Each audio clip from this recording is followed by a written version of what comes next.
Au niveau des actualités législatives sociales, alors ce que je voulais vous dire, c'est que la convention, le contrat de sécurisation professionnelle, qui est en fait une mesure qui concerne tous les salariés menacés de licenciement pour motif économique, eh bien continue.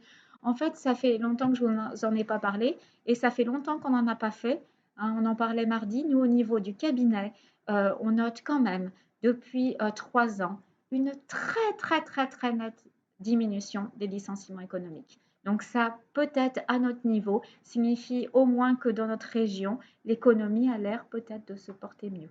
Il faut savoir que quand on est amené malheureusement à envisager un licenciement pour motif économique, eh bien on a l'obligation de proposer donc à ses salariés un contrat de sécurisation professionnelle. En fait, ça leur permet au niveau du pôle emploi de bénéficier d'un accompagnement spécifique. Hein, ils ont des bilans de compétences, ils ont accès beaucoup plus facilement aux formations et s'ils ont plus d'un an d'ancienneté, ils ont le droit donc à une allocation chômage qui est meilleure hein, puisqu'elle est égale à 75% du salaire journalier alors que le chômage classique c'est 57,4 plus un petit forfait.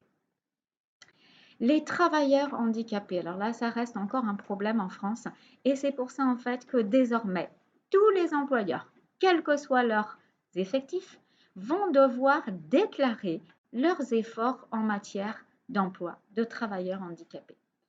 Par contre, c'est uniquement les plus de 20 salariés qui vont avoir une obligation stricte d'employer des handicapés. Dès que vous avez plus de 20 salariés, vous devez avoir au moins 6% de vos effectifs qui sont reconnus travailleurs handicapés. Alors, soit en emploi direct, parce que vous les avez dans l'entreprise physiquement, soit parce que vous faites recours à des entreprises adaptées, des centres d'aide par le travail qui vont, par exemple, s'occuper des entretiens des espaces verts, qui vont vous faire des cartes de vœux, qui vont vous aider sur X ou Y travaux. Et en fait, donc, tous les ans, ces entreprises-là donc, vont vous dire, voilà, eh bien, le montant des prestations, ça correspond à tant de bénéficiaires chez vous.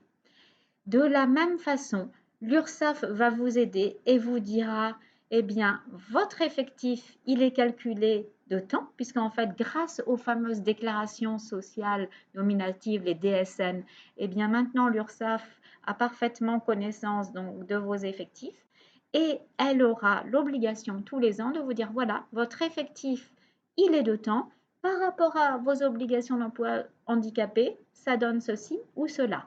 Ça va vraiment simplifier la tâche aux employeurs parce que la déclaration handicapée, c'était quelque chose de très compliqué, entre guillemets, en termes de temps, notamment, puisque pour les plus de 20 salariés, je vous le mets ici, vous n'allez pas le croire, mais les personnes qui font du social le savent, c'était plus de 100 rubriques qu'il fallait remplir. Donc, ouf, grâce au DSN, eh bien maintenant, il n'y aura plus besoin de cette tâche fastidieuse. Lorsque on franchit le seuil des 20 salariés, là encore, CF, la loi Pacte, on aura un délai de 5 ans pour se mettre en conformité. Donc, vous voyez quand même beaucoup de souplesse d'apporter aux entreprises hein, dans leur développement. Et pour rappel, eh bien, quand on ne s'acquitte pas de ses obligations en termes d'emploi d'handicapé, eh bien, la contribution par bénéficiaire manquant, vous voyez, elle est quand même de 4 012 €, c'est pas rien. Hein, mais en fait, systématiquement, il faudrait prendre le réflexe, quand on envisage un recrutement, bah, prioritairement, de se rapprocher de la SAMET, de se rapprocher de la GFIP, parce qu'en fait, et même du Pôle emploi, parce qu'il faut savoir qu'il y a bien sûr des tas d'handicaps qui ne sont pas, voilà, qui n'empêchent pas les personnes de travailler. Hein. Et donc, en fait, il faut que les entreprises aient ce réflexe.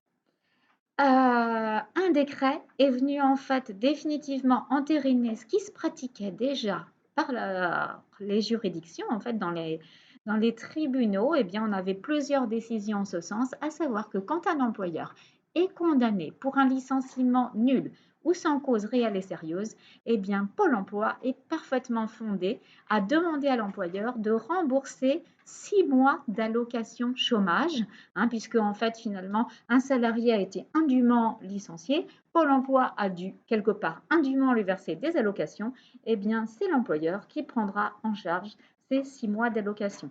Alors attention, cette mesure, elle est toutefois pas applicable donc aux entreprises de moins de 11 salariés et si le salarié avait moins de 2 ans d'ancienneté.